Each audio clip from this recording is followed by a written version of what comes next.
Hello, everyone. Welcome to our conversation about our time machine, moderated by IndieWire's Christian Blauvelt. Glad to have you all here. My name is Cassidy Diamond. I am the Assistant Director of Public Programs and Events. Before we get started, I would just like to offer a land acknowledgement. I'm coming to you today from Los Angeles on the unceded land of the Tongva and Chumash people who have been stewards of this land for generations. I would also like to give thanks to our sponsors, IndieWire for helping bring this series to all of you, and our media sponsor, KCRW. And without any further ado, I'm going to bring on Christian here to begin our conversation. Welcome, Christian. Oh, Cassidy, thank you so much for having me today. I'm so excited about this. Today, we are going to be talking to S. Leo Chiang and Yang Sun, the directors of Our Time Machine. This is such a unique movie. One of the more unique documentaries I've seen in a while. And today, they're going to be joining us. Leo is in Taipei. Leo, are you there? Oh. Here we go. There he Hi, is. Christian. Hey, thank you for joining us today. This is so exciting. And we've got Yang, we think maybe in Shanghai. Hi, Christian. Hi, everyone. I'm in Beijing, actually. Oh, you're in Beijing. Oh, amazing. So you are, let's see, we determined 11 hours behind where I am on the East Coast of the US. So early morning for you, in the evening for me. This is really exciting. Those little things, I mean, about, the way that we experience time, something, it's fun to talk about at the start of this about where we are in the world right now, but it's the theme really of your movie, Our Time Machine, about the way that memory and the way that one experiences the present, and the way that one deals with grief and loss, the way that all these things swirl together to create our sense of reality. And I've never seen a documentary quite like this because it has so many elements of puppetry and animation, and the craft is really front and center here. I guess first and foremost, though, people would really love to know more, just in your own words, what's the concept for your film? Because I could say right here what I think it is, but I'm curious to hear your thoughts about how you approached it. So we're actually in the future, speaking of time machine. We are 11 hours behind, but a day ahead. So just going along the concept of the time machine here. For us, our initial approach was simple. We knew that there were going to be two strands of the story. One is the production of the puppet performance called Papa's Time Machine that our main character Maleonn undertakes at the beginning of the film. And the other strand is the family dynamic, and especially the father-son relationship, given that Maleonn's father, Marke, is suffering from Alzheimer's, and we didn't really know at the beginning how it was going to impact the family. So when we're at the beginning of production, our concept was that we're going to follow these two strands to its logical conclusion, if you will, of some sort, and find a way to weave the two pieces together. Young actually was the one that initiated the project, and I think that for him and also for me, what was incredibly resonant was this beautiful idea of the son who's trying to basically stop time in a way, so he can have more time with his father, whose basically entire life is disappearing because he's losing his memory. So those were the elements that we started from, and of course the beautiful visuals that we wish we could take more credit for, but a lot of that is because Maleonn is an amazing artist, and he produced all this really beautiful work that we were able to capture through our camera. Maleonn is the son, of course, the central figure of the story, and it is about his relationship with his father, as you mentioned, and how, you know, his father is suffering from Alzheimer's and his memory is getting increasingly worse, and so it's like Maleonn has this idea that he is going to create this play with these puppets to recreate moments of their history together to sort of serve as his memory. Which his father is struggling with so dearly, that this is a way that he can see these moments even if he can't remember them. And, you know, so when you first, you know, so Yang first got involved in making this film with Maleonn. Was there a pre-existing relationship with Maleonn, or was it, and how many years ago was it that the idea for actually turning the production of this play into a movie came about? 2015年3月的时候，我们是拍到了这个影片的第一个镜头。然后其实，我们所有的这个时光机的旅程，都是因为片子里那个游泳池的故事。就是马良是因为在游泳池遇到他父亲做了这个剧，然后我也是因为听到了这个故事才想拍的这个纪录片。然后我们在 in 2015 in March is when Yang first connected with Maleonn. They didn't have a prior relationship. They were introduced through a mutual friend, and for him, the film, actually the play and the film, came about because of the swimming pool story that's prominently featured in the film itself. You know, Maleonn had this, you know, memory of him interacting with his father next to a swimming pool, where the father basically repeats the same question 5 times, and that was the first time that he became aware of his father beginning to suffer from dementia. And that was such a powerful story for him that motivated him to embark on the journey of making the play. And for us, that was also the story that resonated with Yang so much that made him decided that he wanted to pursue this project. Now, so then Leo, when did you get involved? Because I know you and Yang have different roles. You're both directors of Our Time Machine, but you do have slightly different roles. So I actually got involved later that year. I got involved in September of 2015. Yang, you know, being the first-time director, you know, this was his first feature-length documentary, and he was starting to do what a lot of documentary directors do nowadays, which is taking the project to pitching forums. I have been one of the advisors for the CNEX Chinese Documentary Pitching Forum, which takes place in Taipei every September, where many sort of Chinese diasporic projects come to interact with funders and decision makers from around the world. And for both me and also our executive producer, Chiang, who's a fantastic editor based in New York, and also a Taiwanese American, we reacted the same way Yang did, I guess, you know, to the swimming pool story. Yang had come with 3 minutes of footage that was so powerful that both of us immediately felt like we wanted to be a part of it. So I actually initially came on as a producer for Yang. I really wanted to help him realize the film. But I think it became pretty quickly to all of us that this film needed somebody, you know, the perspective of a 40-year-old, basically. You know, Yang at that moment, I mean, he might look older, but he's actually just barely in his 30s. And he was 25 years old when he started making this film. And I think that, you know, Maleonn and I are about the same age. And part of why this story resonated with me so much is because it felt really oddly autobiographical.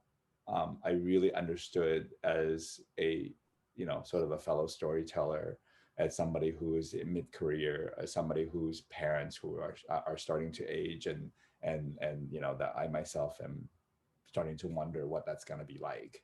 That watching Maleonn's story unfold was just viscerally powerful. in a way. Yeah. So how many years did it take to tell the story, to capture it all on film? Because the beginning was in 2015. Here we are in 2021 now. It feels like it was quite a bit of time that it must have taken to actually capture the story. Yeah, do you 我 want 来吧。 to? Yeah. 2015年拍到2018年，然后开始剪辑。在剪辑的时候，我们拍到了最后的结尾，一共是花了4年的时间，在19年的4月底在 Tribeca 上映。So we shot until 2018, and then we were in post-production. Actually, I think we started post late 2017, but in 2018, we did the bulk of the post, and then we premiered at Tribeca in 2019. But this is me adding to Yang's answer.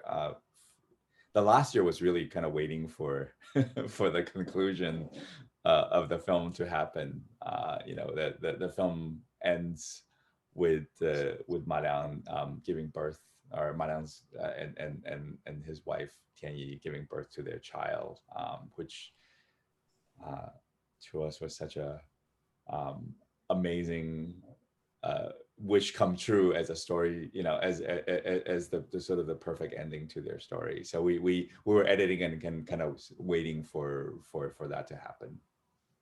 Well, because so much of the film is about the generation that's come before, and the bond between this father and his son, and now the son becomes a father himself. And I think that there is a poetry in the structure of this movie that's really, really something. The way that now it's about recording some memories at the end for his daughter, his child. And that was something, of course, that going into this production, even some time into it, you could not have known that would be your ending. You couldn't have told Maleonn, oh, now you're going to have a child and give us the ending of our movie. Was that just serendipity, or did you have another ending in mind, when you were first starting out? No, I mean, we joke actually, when towards the middle, or when it became clear that was in many ways the ending that we wanted, that we were always joking that, well, we should just go tell Maleonn to get married and have a kid really fast. And shockingly, that was exactly what he did. I mean, as documentary filmmakers, this was a ridiculous wish come true. We always have these, fantastic wishes, how we want our narrative to develop, and 99% of the time, 99.9% of the time, it doesn't come true. But in this case, he was right for it. I mean, he really, that's what he wanted to do. And Leo， yeah. 我加一个，就是这个戏剧做完了之后，然后他们俩就去欧洲度蜜月了，然后我就觉得好像应该是会发生，然后过了1个月之后，然后回来之后，然后过了再半个月，天一告诉我就怀孕了，正好就一点都没耽误。Yeah, after the play was completed, they actually went off to Europe for honeymoon, and Yang says that he kind of knew that was a good opportunity for something like this to happen. And then when they came back a few months later, that was exactly what happened. That Tianyi told us that she was pregnant. So. But we were actually really upset that we missed the birth. The baby came early, and none of us were in Shanghai, so we were kind of kicking ourselves for what we imagined, the sort of the scenes around the birth was going to be the ending. But I think what we ended up capturing worked even better. So Yang was introduced to Maleonn to start the project way back when in 2015. For our viewers who may not be aware, is Maleonn very well known? Has his work to this point been something that people would really be aware of in China? 马良就是我上大学的时候都学到他，在我的书里，就是他是一个非常有名的中国的摄影师，观念摄影师。然后他也做了很多个比较在中国比较轰动的艺术的项目，然后让他变得很有名气，所以其实大家很关注这个。他的网络上粉丝也有100多万吧。So Yang actually studied Maleonn's work in college, and Maleonn's had a couple of pretty prominent projects in China. So people do know him. I mean, he's not a huge international presence like somebody, like Ai Weiwei and folks like that. But he's definitely known in China, and he's actually got quite a social media presence. I think he has I think almost 2 million followers on Weibo, which is a Chinese Twitter. And his chosen medium here, puppetry, is so fascinating. I think a lot of people watching this will have never seen puppets quite like this, that are almost like animatronics in a sense. They are so lifelike, and even if they look very different from flesh and blood, they blink, they have realistic movements. How did you adapt your filming style to accommodate these amazing creations, these puppets?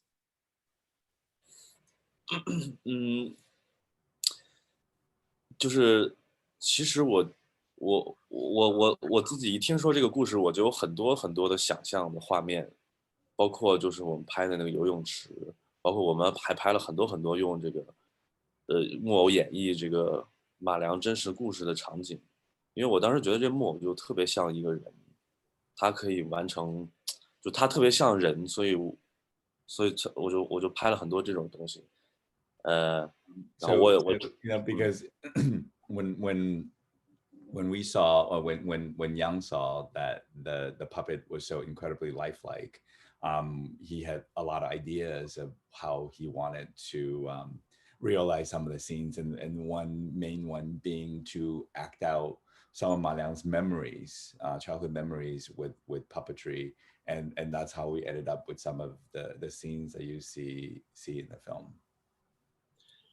然后就是，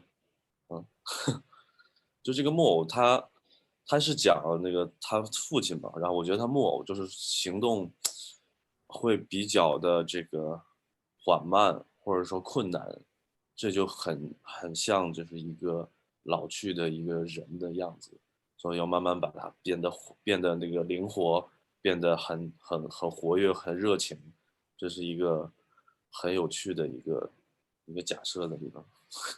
And also, because in some ways, like operation of the puppet could feel slow and awkward, and it actually, in some ways, a perfect portrayal of aging, and then that in contrast with some of the more 灵活, I don't know how to translate that word, agile, I guess, of the younger puppet, so that he felt like there were a lot of visual opportunities there. I also want to add that I think one of the things that we did was really to use some narrative visual devices to shoot the puppets.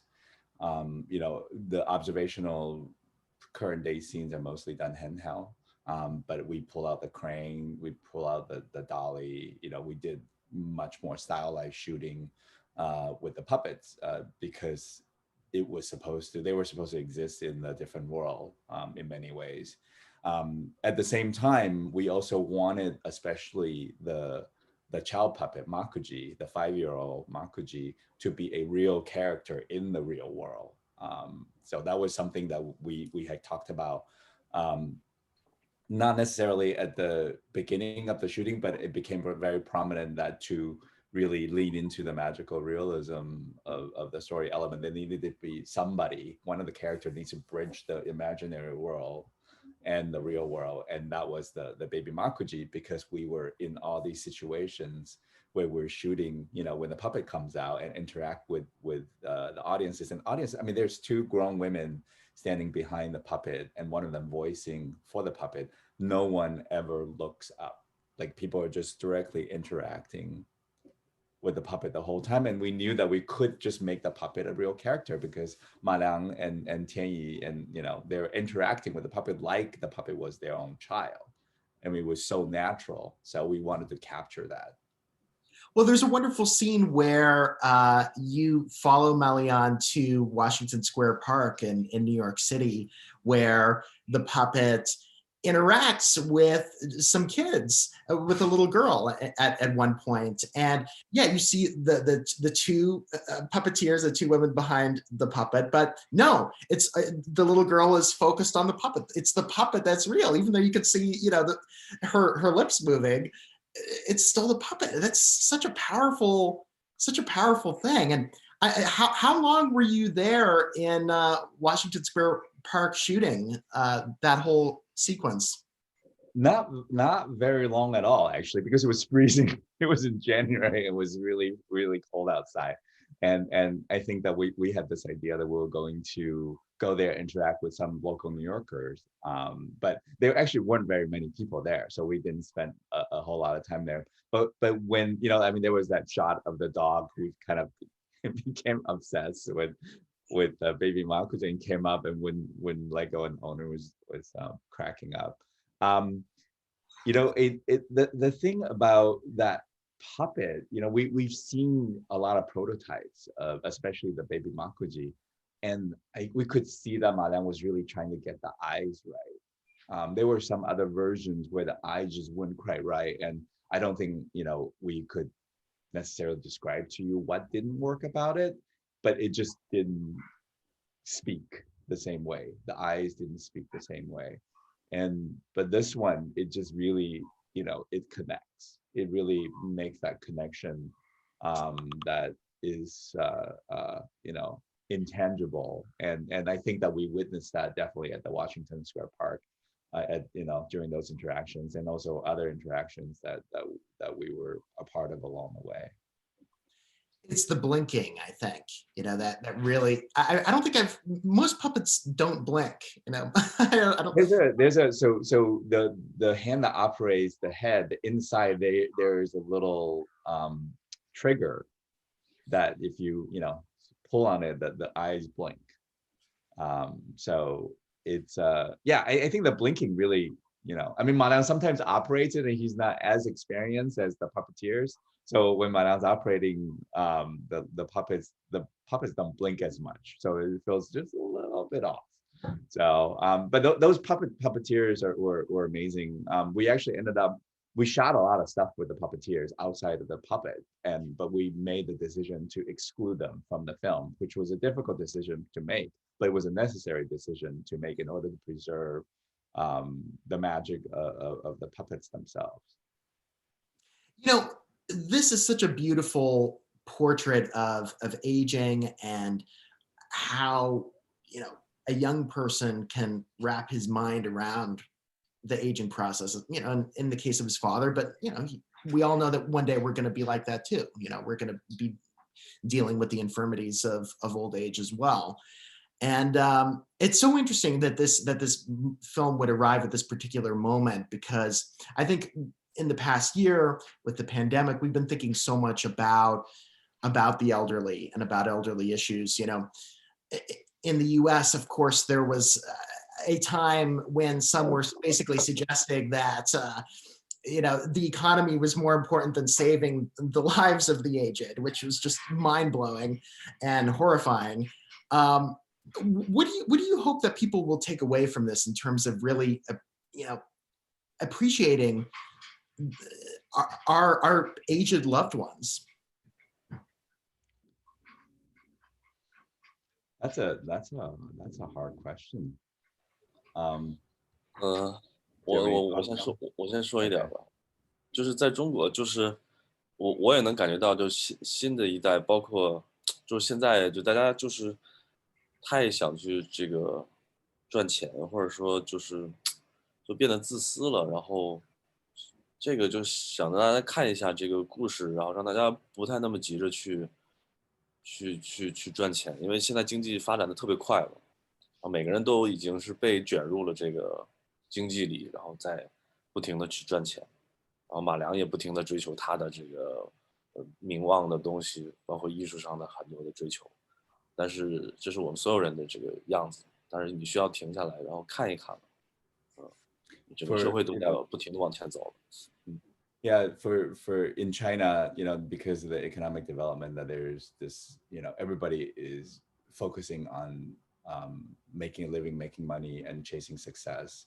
And I think Yang wants this film to remind folks, what's important in our lives, which is family and these moments that money can't buy, and that he wanted folks to maybe watch this film and be able to kind of see the priorities in their lives differently afterwards.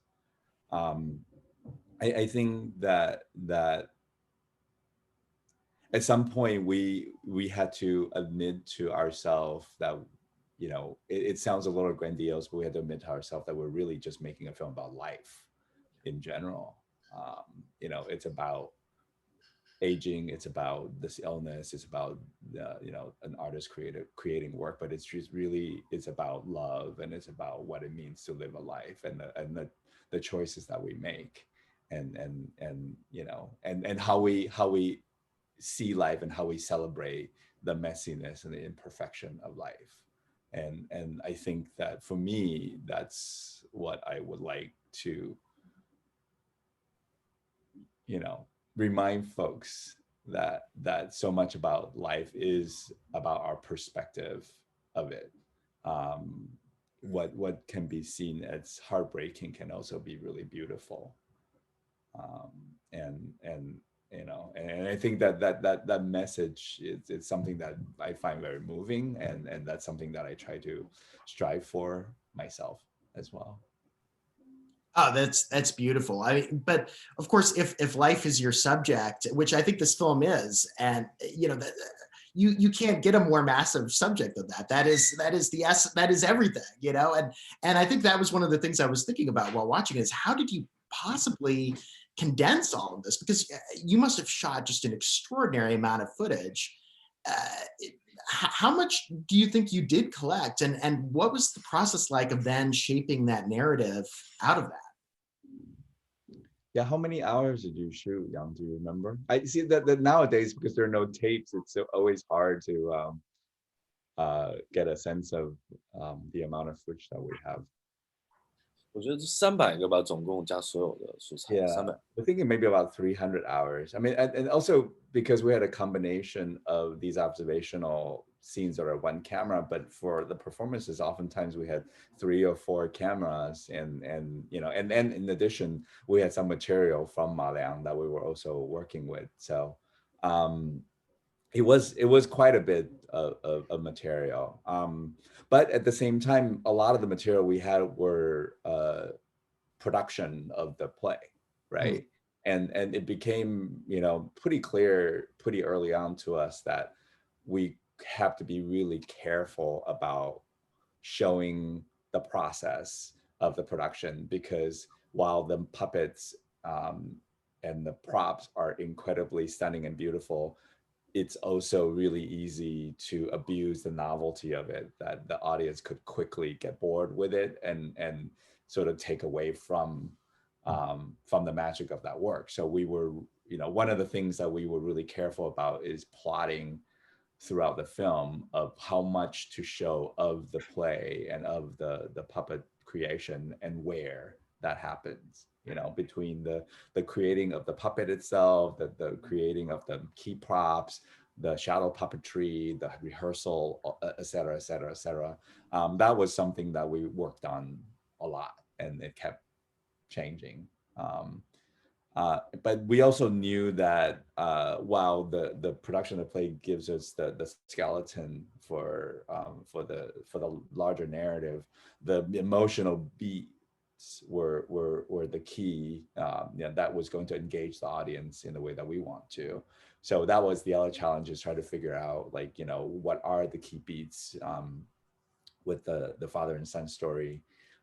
Initially, we actually thought that it was going to be a 2-character piece, two lead characters, both Maleonn, the son, and also Ma Ke, his father, because Maleonn had conceptualized this play to be something that Maleonn designs, but Ma Ke directs. I mean, the reason why he chose this medium, which he had no experience in, Maleonn did, was because he thought that his father was going to take the helm, but it became really obvious to us quickly that Ma Ke was not going to be able to do that. So we had to really reconceptualize the narrative into a one-person narrative, really mainly told from Maleonn's perspective. So, and honestly, you know, even though we were collecting a bunch of footage, the first year or so, or the, you know, after the first year, we were a little worried that we might not have enough material for a feature-length documentary, because we didn't necessarily know what to highlight, what to sketch out in terms of the personal life. But then things started to happen, and you know, we had this, you know, much richer trajectory in Maleonn's personal life. I tend to think that time is documentarian's best friend, especially when you know, those of us who really enjoy and really thrive on observational documentary filmmaking process. So because we had the access, and you know, huge props to Yang for maintaining that really wonderful relationship with Maleonn, you know, because he was the primary caretaker, if you will, of that relationship. And so we were able to get the kind of material and the kind of interactions that we did. Maleonn has this great line at one point. I love it. He just comes up with this out of nowhere. That the world doesn't deserve beauty.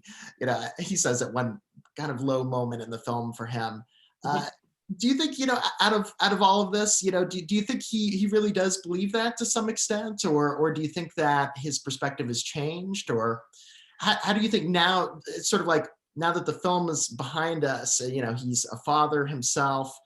How does he view where everything stands? 马良现在的生活就是他特别的幸福，他觉得自己特别幸福，然后他每天陪他的女儿，然后他现在竟然就为了他的女儿去做，他就想方设法去赚钱，就这是他以前最唾弃的事儿。他觉得要给他女朋友，就不是给他女儿最好的那个条件，让他成长嘛。然后我觉得他已经不觉得这个世界不美丽了，他觉得这个世界太幸福了，就这样就好，不要回到过去。Maleonn's perspective has totally changed. I mean, he feels like he's the, you know, the luckiest guy in the world, because all he does every day is to hang out with his daughter, and he just thinks about, you know, both how to provide better for his daughter, but also making this beautiful work with his daughter. And it's very different than you know, sort of how he was struggling before. I feel like that moment in some ways was him pouting, right? Was him kind of throwing a little hissy fit. You know, Maleonn's definitely, he can be moody, like most of us, and I think that you know, we sometimes also talk about Maleonn's story here as almost like a coming of age story a little bit. You know, for somebody who's in his 40s, coming of age seems a little bit ridiculous, but his thinking around life really did mature over these years, both, you know, facing the aging of his parents, but also having this next generation. So his whole approach is very different than what it was before. And maybe it's because he knew that he was going to become a father so quickly after this, maybe this wasn't in the cards, but was he able to perform his play anywhere internationally as well, or are there plans to do so going forward? Because it looks so incredible. It's like, now I want to just see the whole thing from start to finish. He hasn't been able to do international performances for the play yet. He's done several runs in Shanghai and also one big run in Beijing. There's a you know, because it's such a large and expensive project, there's a producer involved, and the producer actually is in control of the project. So it's really kind of up to the production company to see about the next step. They definitely are still trying to you know, to see what other opportunities there are. but Maleonn is moving on with his other projects as well. He's done one large puppet project after this one. This is like really large, like 1 story plus tall puppet. I think one of the reactions that he had after doing Papa's Time Machine was that he wanted to have closer interactions between the puppet and the audience. So he did one that was much more almost like a street performance, you know, like the people can come right up to the puppet and can interact. And then this last year, he actually had a big photography project planned in Japan, but the pandemic kind of threw that off the schedule. But he's continued to have many exhibits, you know, in China where things are calmer. And also he's embarking on more photography projects. But the funny thing is, if you look at his Weibo feed, like before it was like art, and now it's like baby, baby, baby. So he's definitely a new man in many ways. So. And what's next for the two of you? Have you been thinking about your next project? Because this was such a visual tour de force, in addition to being such a poignant story, that I really can't wait to see what's next for you two. Yang, what's next for you? 没有。 he said nothing. No, I think both of us are developing ideas. It's been both a joy, but also something that kind of takes up a lot of our emotional space to get this film out. I mean, this film is incredibly personal for both of us, and we wanted to make sure that it gets out there as best as it can. I think that Yang continues to he works a lot as a cinematographer, so he still has projects that he's working on. For me, I have a personal documentary that I'm trying to work on here in Taiwan, and it's very, very frightening, and I am looking for all sort of excuses to not do it. But I think that's going to be my next project. It has to do with my family's immigration experience to the U.S. From Taiwan. I'm also producing for other directors. A couple of projects from China that's about to go out. Yeah, I think that we probably are also looking forward to a proper break. Which is ironic because 2020 is such a blur, and it was one of the least productive years that we've had, but it didn't feel restful at all. So maybe something like that could happen in the near future. Well, that's certainly true. It was not a restful year, even if it was strangely a pause. But that personal dimension that you speak of, it really shines through just so clearly in Our Time Machine. And I think when people see it, they'll be moved and really inspired, like I was. So thank you so much, Leo and Yang, for joining us today. This has really been such a pleasure. Again, I'm Christian Blauvelt, the managing editor of IndieWire, and we were joined by Leo Chiang and Yang Sun, the directors of Our Time Machine. Thank you, Christian. Thank you.